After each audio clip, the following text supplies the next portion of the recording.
long ago, in the heart of the kingdom of Elara, there bloomed a rose unlike any other. This rose shimmered with hues of ruby and wine, and it grew only in the royal garden, untouched by frost or time. From this enchanted flower was born Princess Elara, known to all as the Rose Princess. Her hair was the color of dusk-touched petals, and her voice held the softness of morning dew. Elara's beauty, however, was not her greatest gift. It was her kindness. She could speak to flowers and hear the whispers of trees. Her laughter made gardens bloom and her tears could mend broken branches. The people loved her deeply, but a strange sorrow lived within her heart, for every night, she dreamed of a golden bird, trapped in a cage of silver thorns, calling out to her from a land she had never seen. One morning, as Elara walked through her garden, she found a single golden feather resting on the rose bush from which she was born. Its glow pulsed faintly, like a heartbeat. At that moment, she knew. The bird from her dreams was real, and it needed her.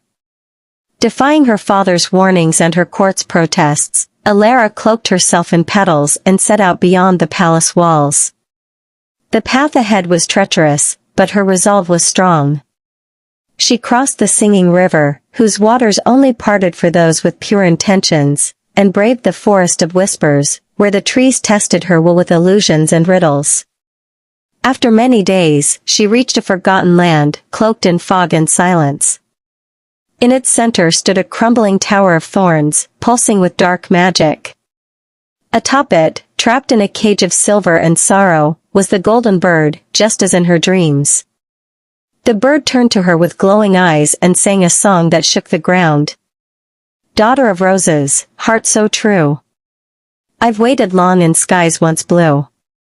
The thorned cage is broken not by might, but by a kiss of love and light. Elara understood. The cage fed on fear and selfishness, and only a soul untouched by greed could break it. She stepped forward, thorns tearing at her dress and skin, but she did not falter.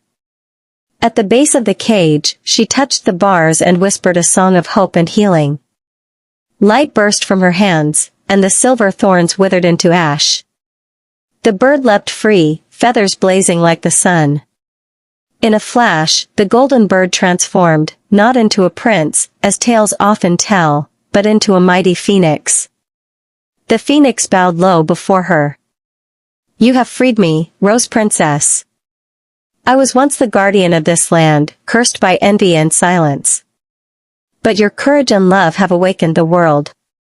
As the phoenix soared into the sky, the forgotten land bloomed again.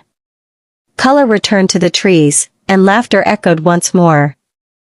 Elara returned to Elara not with treasure or titles, but with a story that spread across the kingdom like wild roses. And every spring, when the first rose bloomed in the royal garden, a golden feather would float down from the sky.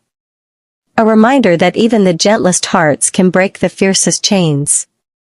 From then on, the people called her not just a princess, but a legend. The Rose Princess who healed a broken world with love.